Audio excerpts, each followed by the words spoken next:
പ്രിയപ്പെടാൻ മുറിച്ചു നൽകുന്ന ദിവ്യ സ്നേഹകാരുണ്യമേ,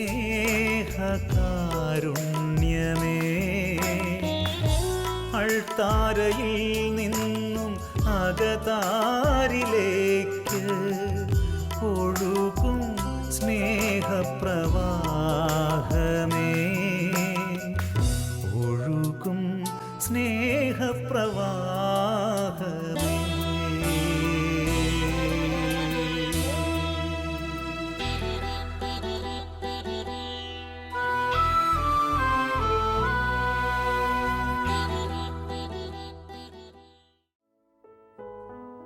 നിങ്ങളുടെ ജീവിതം കുർബാനയ്ക്ക് ചുറ്റും നെയ്യപ്പെട്ടിരിക്കണം.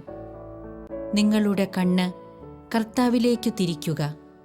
അവിടുന്ന് പ്രകാശമാണ്. വാഴ്ത്തപ്പെട്ട മദർ തെരേസ. ഈശോയിൽ സ്നേഹമുള്ളവരെ, ബലിയും ജീവിതവും എന്ന ഈ പ്രോഗ്രാമിലേക്ക് ഏവർക്കും യേശുവിൻ്റെ നാമത്തിൽ ഹൃദ്യമായ സ്വാഗതം ആശംസിക്കുന്നു. വിശുദ്ധ കുർബാനയെ അനുഭവവേദ്യമായിട്ട് അർപ്പിക്കാൻ, വിശുദ്ധ കുർബാനയിൽ നിന്ന് ധാരാളം കൃപകൾ നമ്മുടെ ജീവിതത്തിന് വേണ്ടി നേടിയെടുക്കാൻ, അവയെക്കുറിച്ച് ആഴമായി അറിയാൻ വേണ്ടിയുള്ള പരിശ്രമമാണ് നമ്മൾ നടത്തുക. കുർബാനയെ അറിയും തോറും കൂടുതൽ കൂടുതൽ ഈ ദിവ്യരഹസ്യത്തെ സ്നേഹിക്കാൻ നമുക്ക് സാധിക്കും എന്നുള്ളത് നിസ്തർക്കമായ കാര്യമാണ്. ഈ അറിവിൻ്റെ അഭാവം പലപ്പോഴും നമ്മളെ കുർബാനയിൽ നിന്ന് അനുഭവപരമായിട്ട് നേടിയെടുക്കാൻ, കൃപകൾ നേടിയെടുക്കാൻ തടസ്സമായിട്ട് നിൽക്കാറുമുണ്ട്. അതുകൊണ്ട് വളരെ ശ്രദ്ധയോടുകൂടെ പരിശുദ്ധാത്മാവിൻ്റെ സഹായത്താൽ വിശുദ്ധ ബലിയെ മനസ്സിലാക്കാനുള്ള കൃപയ്ക്ക് വേണ്ടി നമുക്ക് യാചിക്കാം. ഈ സമയമൊക്കെയും പരിശുദ്ധാത്മാവ് നമ്മുടെ ഹൃദയങ്ങളെ ജ്വലിപ്പിക്കട്ടെ. ദൈവത്തിൻ്റെ വചനത്തിൻ്റെ ആഴം മനസ്സിലാക്കാൻ, വിശുദ്ധ കുർബാനയുടെ അർത്ഥം മനസ്സിലാക്കാൻ പരിശുദ്ധാത്മാവ് നമ്മെ ഓരോരുത്തരെയും സഹായിക്കട്ടെ എന്ന് നമുക്ക് പ്രാർത്ഥിക്കാം. വിശുദ്ധ കുർബാനയുടെ ഒരുക്ക ശുശ്രൂഷയെക്കുറിച്ചാണ് നമ്മൾ കഴിഞ്ഞ എപ്പിസോഡിൽ കണ്ടുകൊണ്ടിരുന്നത്. ഉപപീഠത്തിൽ അപ്പവും വീഞ്ഞും ഒരുക്കി പുരോഹിതൻ പ്രധാന അൾത്താരയിൽ കൊണ്ടുവരുന്നത് വരെയുള്ള സംഭവങ്ങളെക്കുറിച്ച്, കർമ്മങ്ങളെക്കുറിച്ച്, അവയുടെ അർത്ഥത്തെക്കുറിച്ച് നമ്മൾ ചിന്തിക്കുകയുണ്ടായി. ആ സമയം നമ്മുടെ വികാരങ്ങളും വിചാരങ്ങളും എന്തൊക്കെയായിരിക്കണമെന്നും നമ്മൾ പഠിക്കുകയുണ്ടായി. പ്രധാന അൾത്താരയിൽ അപ്പവും വീഞ്ഞും കൊണ്ടുവന്ന് കഴിഞ്ഞാൽ പിന്നീട് പുരോഹിതൻ ഈ അപ്പവും വീഞ്ഞും സ്വർഗത്തിലേക്ക് ഉയർത്തിപ്പിടിച്ചുകൊണ്ട് പ്രാർത്ഥിക്കുകയാണ് ചെയ്യുക. അങ്ങയുടെ ആരാധ്യമായ ത്രിത്വത്തെ എപ്പോഴും എന്നേക്കും ഞങ്ങൾ സ്തുതിക്കും എന്ന് പറഞ്ഞുകൊണ്ട് പുരോഹിതൻ ചൊല്ലുന്ന പ്രാർത്ഥന നമ്മൾ മനസ്സിലാക്കിയിരിക്കണം. നമ്മുടെ രക്ഷയ്ക്ക് വേണ്ടി തന്നെ ബലിയർപ്പിക്കുകയും തൻ്റെ പീഡാനുഭവത്തിൻ്റെയും മരണത്തിൻ്റെയും സംസ്കാരത്തിൻ്റെയും ഉത്ഥാനത്തിൻ്റെയും ഓർമ്മയാചരിക്കുവാൻ കൽപ്പിക്കുകയും ചെയ്ത മിശിഹ തൻ്റെ കൃപയാലും അനുഗ്രഹത്താലും ഈ ബലി നമ്മുടെ കരങ്ങളിൽ നിന്ന് സ്വീകരിക്കുമാറാകട്ടെ. എത്രയോ ശ്രേഷ്ഠമായൊരു പ്രാർത്ഥനയാണെന്നറിയാവോ പുരോഹിതൻ സമർപ്പിക്കുക. അപ്പവും വീഞ്ഞും എടുത്ത് കുരിശാകൃതിയിൽ ഉയർത്തിപ്പിടിച്ചിട്ടാണ് ഈ പ്രാർത്ഥന പ്രാർത്ഥിക്കുന്നത്. കുരിശാകൃതിയിൽ ഉയർത്തിപ്പിടിക്കാനുള്ള കാരണം യേശുവിൻ്റെ കുരിശുമരണത്തെ ഓർമ്മിപ്പിക്കാനായിട്ടാണ്. ദിവ്യബലിയിൽ പങ്കെടുക്കുന്ന ദൈവജനം മുഴുവൻ അച്ഛൻ കുരിശാകൃതിയിൽ അപ്പവും വീഞ്ഞും ഉയർത്തിപ്പിടിക്കുന്ന അവസരത്തിൽ ഗാഗുൽത്തായിൽ അരങ്ങേറിയ സംഭവങ്ങൾ തങ്ങളുടെ മനസ്സിലേക്ക് കൊണ്ടുവരണം. ഈ പുരോഹിതനിലും ഈ സംഭവങ്ങൾ നിറയണം. അതേ വികാരത്തോടുകൂടെ അവൻ അവയിൽ പങ്കെടുക്കണം. നമ്മുടെ രക്ഷയ്ക്ക് വേണ്ടി തന്നെ ബലിയർപ്പിച്ച ക്രിസ്തുവിൻ്റെ കുരിശുമരണത്തെ അൾത്താരയിൽ അനുസ്മരിക്കുന്ന, അനുഭവവേദ്യമാക്കുന്ന സുന്ദരമായ നിമിഷങ്ങളാണവ. 3 കാര്യങ്ങളാണ് ക്രിസ്തു ചെയ്യുന്നതായിട്ട് പുരോഹിതൻ്റെ പ്രാർത്ഥനയിൽ നമുക്ക് കാണാനായിട്ട് സാധിക്കുക. ഒന്ന്, നമ്മുടെ രക്ഷയ്ക്ക് വേണ്ടി തന്നെ ബലിയർപ്പിക്കുകയും യേശു ബലിയർപ്പിച്ചതിനെ ഓർമ്മിക്കുന്നു. രണ്ടാമത്തെ കാര്യം, ഓർമ്മയാചരിക്കാനായിട്ട് അവിടുന്ന് കൽപ്പിച്ചു. തൻ്റെ പീഡാനുഭവത്തിൻ്റെയും മരണത്തിൻ്റെയും സംസ്കാരത്തിൻ്റെയും ഉത്ഥാനത്തിൻ്റെയും ഓർമ്മയാചരിക്കാൻ അവിടുന്ന് കൽപ്പിച്ചു എന്ന് പുരോഹിതൻ പ്രാർത്ഥിക്കുന്നു. നമ്മൾ എന്തൊക്കെയാണ് ഓർക്കേണ്ടത് എന്ന് ഈ പ്രാർത്ഥന വെളിവാക്കുന്നുണ്ട്. യേശുവിൻ്റെ പീഡാനുഭവത്തെ ഓർക്കണം, കുരിശു മരണത്തെ ഓർക്കണം, സംസ്കാരത്തെ ഓർക്കണം, ഉത്ഥാനത്തെ ഓർക്കണം. അപ്പോൾ യേശുവിൻ്റെ പീഡാസഹനത്തെയും മരണത്തെയും സംസ്കാരത്തെയും ഉത്ഥാനത്തെയും വിശ്വാസികൾ ഓർക്കുന്ന സുന്ദരമായ നിമിഷം. നമ്മുടെ ഹൃദയവും മനസ്സും മുഴുവൻ ഈ സംഭവങ്ങൾ കൊണ്ട് നിറഞ്ഞിരിക്കണം കുർബാനയുടെ ഈ രംഗങ്ങളിൽ. എന്നിട്ട് ഈ ഓർമ്മയാചരിക്കാൻ കൽപ്പിച്ച ദൈവം ഈശോ എന്തു ചെയ്യാനും കൂടെ പറഞ്ഞു. അവസാനത്തെ കർമ്മം എന്താ? ഈ ബലി സ്വീകരിക്കട്ടെ. വളരെ പ്രത്യേകമായിട്ട് സീറോ മലബാർ സഭയുടെ കുർബാനയിലുള്ള ഒരു കാര്യം, കുർബാന സ്വീകരിക്കാൻ ആവശ്യപ്പെടുന്നത് ക്രിസ്തുവിനോട് തന്നെയാണ്. യേശുവിനോടാണ് കുർബാന സ്വീകരിക്കാനായിട്ട് പറയുക. പിതാവായ ദൈവത്തോട് സ്വീകരിക്കണമേ എന്ന് പറയുന്നതിന് പകരം ക്രിസ്തുവിനോട് സ്വീകരിക്കാനായിട്ട് പറയുന്നത് ക്രിസ്തുവിൻ്റെ ദൈവത്വത്തെ ഓർമ്മിപ്പിക്കാനായിട്ട്. ത്രിത്വത്തിൽ ഒരാൾ സർവശക്തനായ ദൈവവും കൂടെയാണ് അവിടുന്ന്. നമ്മുടെ ബലി സ്വീകരിക്കാനുള്ള കഴിവ് ക്രിസ്തുവിനുണ്ട്, യോഗ്യതയുണ്ട്. പ്രിയമുള്ളവരെ, എൻ്റെ ബലിയും എൻ്റെ ആത്മസമർപ്പണവും ക്രിസ്തുവിൻ്റെ കുരിശുമരണവും ഒന്നിച്ചു ചേരുന്ന വളരെ ദൈവികമായൊരു നിമിഷമാണവ. ക്രിസ്തുവിൻ്റെ കുരിശുമരണത്തെ കണ്ടുകൊണ്ട് അവൻ്റെ മരണത്തെയും അവൻ്റെ പീഡാനുഭവത്തെയും അവൻ്റെ സംസ്കാരത്തെയും അവൻ്റെ ഉത്ഥാനത്തെയും ഓർമ്മിച്ചുകൊണ്ട് ഞാൻ എന്നെ തന്നെ സമർപ്പിക്കുന്ന നിമിഷമാണവ. ആ സംഭവങ്ങൾ മുഴുവൻ ഞാൻ ആത്മന അനുഭവിക്കുന്ന നിമിഷം. എത്രയോ ഭക്തിയോടുകൂടെ പുരോഹിതൻ പ്രാർത്ഥിക്കുന്ന നിമിഷങ്ങളാണവ. എത്രയോ ഭക്തിയോടുകൂടിയാണ് പുരോഹിതൻ പ്രാർത്ഥിക്കുക. ഈ പുരോഹിതൻ്റെ ഈ പ്രാർത്ഥനയെ മനസ്സിൽ സൂക്ഷിച്ചുകൊണ്ട് വേണം ദൈവജനം ഈ സമയം പള്ളിയിൽ നിൽക്കാൻ, അല്ലെങ്കിൽ കുർബാനയിൽ പങ്കെടുക്കാൻ. പ്രിയമുള്ളവരെ, നമ്മൾ കുർബാനയിൽ ഓർക്കുന്ന കാര്യത്തെക്കുറിച്ച് നമ്മൾ മറന്നു പോകരുത്. കുർബാന നമ്മുടെ വേദനകൾ പറയാനുള്ള അവസരം മാത്രമല്ല. പലപ്പോഴും കുർബാന അരോചകമായിട്ട് തോന്നുന്നത് എന്നെ സംബന്ധിക്കുന്ന കാര്യങ്ങൾ പറയാനായിട്ട് അവസരമില്ല എന്നുള്ളത് കൊണ്ട്. എൻ്റെ വേദനകളും എൻ്റെ ദുഃഖങ്ങളും ഒക്കെ പറയാനും യാചിക്കാനുമാണ് ഞാൻ പള്ളിയിൽ വരുന്നത് എന്ന് ചിന്തിക്കുന്നത് തെറ്റാണ്. കുർബാന എന്ന് പറയുന്നത് ക്രിസ്തുവിൻ്റെ പീഡകളെയും മരണത്തെയും സംസ്കാരത്തെയും ഉത്ഥാനത്തെയും ഓർമ്മിപ്പിക്കാനുള്ള നിമിഷങ്ങളാണ്. പ്രഥമവും പ്രധാനവുമായി അതാണ് ഞാൻ നടത്തുന്നത്. ക്രിസ്തുവിന് എന്നോടുള്ള സ്നേഹമറിയാൻ അവൻ്റെ പീഡാനുഭവത്തെ ഞാൻ നോക്കിയാൽ മതി, അവൻ്റെ മരണത്തെ ഞാൻ നോക്കിയാൽ മതി, അവൻ്റെ സംസ്കാരത്തെ ഞാൻ നോക്കിയാൽ മതി, അവൻ്റെ ഉത്ഥാനത്തെ ഞാൻ നോക്കിയാൽ മതി. ക്രിസ്തുവിൻ്റെ പീഡാസഹനങ്ങളെയും അല്ലെങ്കിൽ രക്ഷാകര രഹസ്യങ്ങളെ അനുസ്മരിച്ച് ഞാൻ പ്രാർത്ഥിക്കുന്ന നിമിഷം, എൻ്റെ രക്ഷയ്ക്ക് വേണ്ടി ക്രിസ്തു നടത്തിയ സംഭവങ്ങളെ, ക്രിസ്തു ചെയ്ത കാര്യങ്ങളെ അനുഭവിക്കുന്ന നിമിഷമാണവ. ഈ ഒരു ചിന്തയോടുകൂടെ വേണം കുർബാനയിൽ നമ്മൾ പങ്കെടുക്കാൻ. അല്ലാതെ നമ്മുടെ ആവശ്യങ്ങൾ മുഴുവൻ പറയാനുള്ള സമയമെന്നതിനേക്കാളുപരി ക്രിസ്തു രഹസ്യങ്ങളെക്കുറിച്ച് ധ്യാനിക്കാനുള്ള നിമിഷങ്ങളായിട്ട് ഇവയെ മാറ്റണം. ക്രിസ്തുവിൻ്റെ കുരിശിലേക്ക് നോക്കാൻ നമ്മളെ ക്ഷണിക്കുകയാണ്. അവൻ്റെ തിരുമുറിവുകളെ കാണാനായിട്ട് നമുക്ക് പറ്റണം. അവൻ്റെ കുരിശിൽ നിന്ന് വീഴുന്ന രക്തത്തുള്ളികളെ നമുക്ക് കാണാനായിട്ട് പറ്റണം. അവൻ്റെ പീഡകളെ കാണാനായിട്ട് പറ്റണം. പ്രിയമുള്ളവരെ, കുർബാന ഒരു ആത്മീയ അനുഭവത്തിൻ്റെ നിമിഷങ്ങളാണ്. ഈ ആത്മീയ അനുഭവത്തിലൂടെ ക്രിസ്തുവിൻ്റെ വേദനകളെ കണ്ട് ഞാൻ കടന്നു പോവുകയാണ്. ആ വേദനകളെ കാണാനായിട്ട് സാധിച്ചാൽ എൻ്റെ വേദനകൾ നിസ്സാരമാണ് എന്നെനിക്ക് മനസ്സിലാക്കാനായിട്ട് പറ്റും. എൻ്റെ വേദനകൾ നിസ്സാരമാണ് എന്ന് എനിക്ക് മനസ്സിലാക്കാനായിട്ട് പറ്റും. അതുകൊണ്ട് കുർബാനയിൽ അപ്പവും മീഞ്ഞും കുരിശാകൃതിയിൽ ഉയർത്തിപ്പിടിച്ച് പുരോഹിതൻ പ്രാർത്ഥിക്കുന്ന നിമിഷങ്ങളിൽ കാൽവരിയിലെ ബലിയുടെ തീഷ്ണത മനസ്സിലാക്കി, അതിൽ ക്രിസ്തുവിൻ്റെ സ്നേഹം മനസ്സിലാക്കി, ആ പീഡാനുഭവ രംഗങ്ങളെ ആത്മീയ നേത്രങ്ങൾ കൊണ്ട് കാണണമെന്നാണ് സഭ നമ്മളോട് പറയുക. ബോബി ജോസ് കട്ടിക്കാടച്ചൻ്റെ സഞ്ചാരിയുടെ ദൈവം എന്നുള്ള പുസ്തകത്തിൽ ഒരു വൈദികൻ്റെ പീഡനങ്ങളെക്കുറിച്ച് അദ്ദേഹം വിവരിക്കുന്നുണ്ട്. തടവറയിൽ പീഡിപ്പിക്കപ്പെടുന്ന ഒരു പുരോഹിതൻ്റെ കഥ, വിശ്വാസത്തിൻ്റെ പേരിൽ വേദന സഹിക്കേണ്ടി വരുന്ന ഒരു വൈദികൻ്റെ സംഭവം അവിടെ അച്ഛൻ വിവരിക്കുന്നുണ്ട്.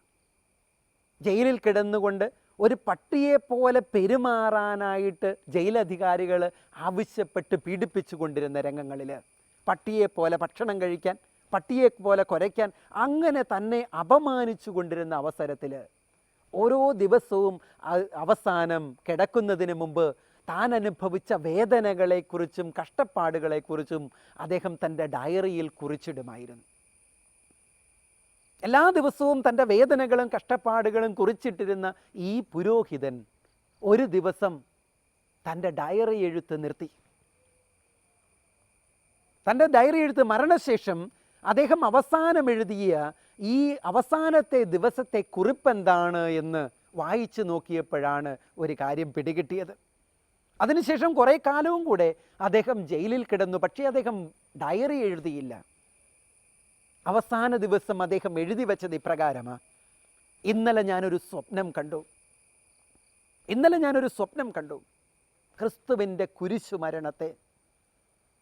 ക്രിസ്തുവിൻ്റെ കുരിശുമരണം ഇന്നലെ ഞാൻ സ്വപ്നം കണ്ടു. അവൻ്റെ മുറിവുകളുടെ ആഴം ഞാൻ കണ്ടു. പിന്നീട് ഒരിക്കലും എൻ്റെ മുറിവുകളെക്കുറിച്ച് ഞാൻ ചിന്തിച്ചിട്ടില്ല. ക്രിസ്തുവിൻ്റെ മുറിവുകളുടെ ആഴം ഞാൻ കണ്ടു. പിന്നീട് ഒരിക്കലും എൻ്റെ മുറിവുകളെക്കുറിച്ച് ഞാൻ ചിന്തിച്ചിട്ടില്ല. പ്രിയമുള്ള സഹോദരങ്ങളെ, 1000 തവണ മനസ്സിലിട്ട് ചോദിക്കേണ്ട ഒരു ചോദ്യമാണ്: ക്രിസ്തുവിൻ്റെ മുറിവിൻ്റെ ആഴം ഞാൻ കണ്ടിട്ടുണ്ടോ? ക്രിസ്തുവിൻ്റെ വേദനയുടെ തീഷ്ണത ഞാൻ കണ്ടിട്ടുണ്ടോ? അവൻ്റെ കുരിശിൻ്റെ ഭാരം എത്രയാണെന്ന് ഞാൻ അറിഞ്ഞിട്ടുണ്ടോ? അവൻ്റെ തലയിൽ തറച്ച മുള്ളാണുകൾ എത്രയാണെന്ന് ഞാൻ എണ്ണിയിട്ടുണ്ടോ? അവൻ്റെ ശരീരത്തിലെ മുറിവുകളുടെ എണ്ണം എനിക്കറിയാമോ? അതൊരിക്കൽ കണ്ടു കഴിഞ്ഞാൽ, സ്വപ്നത്തിലാണെങ്കിൽ പോലും, പിന്നീട് ഒരിക്കലും സ്വന്തം മുറിവുകളെക്കുറിച്ച് ചിന്തിക്കാൻ പറ്റില്ല. പട്ടിയെപ്പോലെ പിന്നീടും തന്നോട് പെരുമാറാൻ പറഞ്ഞപ്പോൾ വേദന തോന്നാതിരുന്നതും, അത് ഓർമ്മക്കുറിപ്പുകളായിട്ട് വേദനയോടുകൂടെ ഡയറിയിൽ ഈ അച്ഛൻ എഴുതാതിരുന്നതും ക്രിസ്തുവിൻ്റെ മുറിവുകളുടെ ആഴം കണ്ടതുകൊണ്ട്. അങ്ങനെയാണെങ്കിൽ കുർബാനയിലെ ഈ രംഗം ക്രിസ്തുവിൻ്റെ മരണത്തെ കാണാൻ നമ്മളെ ക്ഷണിക്കുന്ന രംഗമാണ്. അവൻ്റെ കുരിശിൽ കിടന്നുകൊണ്ടുള്ള വേദന കാണാൻ, ശ്വാസം വലിക്കാൻ അവൻ കഷ്ടപ്പെടുന്നത് കാണാൻ, ഒരു തുള്ളി വെള്ളം വേണമെന്ന് അവൻ കെഞ്ചുന്നത് കേൾക്കാൻ, അതിനുള്ള അവസരമാണ് കുർബാന നമുക്ക് തരിക. സ്വർഗത്തിലേക്ക് ഇരു കൈകളിലും അപ്പവും വീഞ്ഞും പിടിച്ച് കുരിശാകൃതിയിൽ ഉയർത്തിപ്പിടിച്ച് പുരോഹിതൻ പ്രാർത്ഥിക്കുമ്പോൾ, പ്രിയമുള്ള ദൈവജനമേ, ഈ കാൽവരിയുടെ അനുഭവം കൊണ്ട് നമ്മുടെ മനസ്സ് നിറയട്ടെ. ഈ കാൽവരിയുടെ പീഡകളുടെ ഓർമ്മ നമ്മുടെ മനസ്സിലേക്ക് വരട്ടെ. അതാണ് സഭ നമ്മളോട് പറയുന്നത്. അതിനാണ് സഭ നമ്മളെ ക്ഷണിക്കുന്നത്. ഈ ഒരു അനുഭവമില്ലാതെ കുർബാനയിൽ എങ്ങനെയാണ് നമുക്ക് പങ്കെടുക്കാൻ പറ്റുക? എങ്ങനെയാണ് കുർബാനയിൽ നമുക്ക് കാഴ്ചക്കാരാകാനായിട്ട് പറ്റുക? ഈ സംഭവങ്ങൾ ഓർക്കാനാണ് ക്രിസ്തു നമ്മളോട് ആവശ്യപ്പെട്ടിട്ടുള്ളതെങ്കിൽ ഇത് ക്രിസ്തുവിൻ്റെ ആവശ്യമാണ്, ക്രിസ്തുവിൻ്റെ ആഗ്രഹമാണ്. അതുകൊണ്ടാണല്ലോ പുരോഹിതൻ പ്രാർത്ഥിക്കുന്നത്, തൻ്റെ പീഡാനുഭവത്തിൻ്റെയും മരണത്തിൻ്റെയും സംസ്കാരത്തിൻ്റെയും ഉത്ഥാനത്തിൻ്റെയും ഓർമ്മയാചരിക്കുവാൻ കൽപ്പിക്കുകയും ചെയ്ത മിശിഹ കൽപ്പിച്ചതുകൊണ്ടാണ്, ക്രിസ്തു പറഞ്ഞതുകൊണ്ടാണ് സഭ ഇത് ആഘോഷിക്കുന്നത്. ക്രിസ്തു പറഞ്ഞതെങ്കിൽ അത് നമ്മൾ ചെയ്യുക തന്നെ ചെയ്യണം. ക്രിസ്തു പറയുന്നത് ചെയ്യുമ്പോഴാണ്, പ്രിയമുള്ളവരെ, കുർബാന നമുക്ക് അനുഭവമായി തീരുന്നത്. ക്രിസ്തു പറയുന്നത് ചെയ്യുമ്പോഴാണ്. അപ്പം മരണത്തിൻ്റെയും ഉത്ഥാനത്തിൻ്റെയും ഓർമ്മയാചരിക്കണം, നമ്മൾ ഓർമ്മ കൊണ്ടാടണം, ആ അനുഭവത്തിലേക്ക് വരണം. അത് വരുമ്പോഴോ ഞാൻ എന്നെ തന്നെ മറക്കുന്ന നിമിഷങ്ങളാകും കുർബാന. ഞാൻ എന്നെ തന്നെ മറക്കുന്ന നിമിഷം, ക്രിസ്തുവിൻ്റെ കുരിശിനോട് ഞാൻ എന്നെ തന്നെ ചേർക്കുന്ന നിമിഷം, അവിടെ എൻ്റെ വേദനകൾ അപ്രത്യക്ഷമാകും, അവനെൻ്റെ ദുഃഖങ്ങൾ അപ്രത്യക്ഷമാകും. അവൻ്റെ കുരിശൻ്റെ വേദനകൾ കൊണ്ട് എൻ്റെ മനസ്സ് നിറയും. എനിക്ക് വേണ്ടി സഹിച്ച കഷ്ടപ്പാടുകളെ ഞാൻ ഓർക്കും. അതുകൊണ്ട് പുരോഹിതൻ ചൊല്ലുന്ന ഈ പ്രാർത്ഥനയുടെ അർത്ഥമറിഞ്ഞുകൊണ്ട് ഈ പ്രാർത്ഥനാ ശുശ്രൂഷയിൽ പങ്കെടുക്കാനായിട്ടാണ് സഭ നമ്മളോട് പറയുന്നത്. പുരോഹിതൻ ഈ പ്രാർത്ഥന ചെല്ലുമ്പം ദൈവജനം ദിവ്യരഹസ്യ ഗീതമാണ് ആലപിക്കുന്നത്. ഈ പ്രാർത്ഥനയിൽ പുരോഹിതൻ ചെല്ലുമ്പോൾ മനസ്സിൽ ഇത് നിറച്ചു വെച്ചുകൊണ്ട് ദൈവജനം പ്രാർത്ഥിക്കേണ്ടത് വേറൊരു കാര്യമാണ്. ഇത് മുഴുവൻ മനസ്സിലൂടെ കടന്നു പോയിക്കൊണ്ട് വേണം, മനസ്സിൽ നിറച്ചുകൊണ്ട് വേണം ദൈവജനം നിൽക്കാൻ. എന്താണ് ദൈവജനം പ്രാർത്ഥിക്കുന്നത്? ദിവ്യ രഹസ്യഗീതം ആലപിക്കും പുരോഹിതൻ ഈ സമർപ്പണം നടത്തുമ്പോൾ. കർത്താവിൽ ഞാൻ ദൃഢമായി ശരണപ്പെട്ടു എന്ന് പറഞ്ഞുകൊണ്ടാണ് ദൈവജനം ദിവ്യ രഹസ്യഗീതം ആലപിക്കുന്നത്.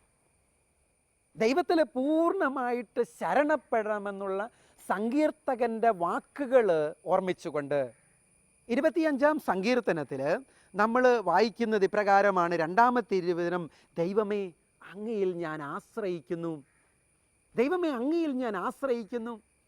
ഈ പീഡാനുഭവ രംഗങ്ങളെ അൾത്താരയിൽ കാണുന്ന ദൈവജനം ഈ ദൈവത്തിലാണ് ആശ്രയിക്കുന്നത്. എനിക്ക് വേണ്ടി മരിച്ച ദൈവത്തിൽ ഞാൻ ആശ്രയം വയ്ക്കുകയാണ്.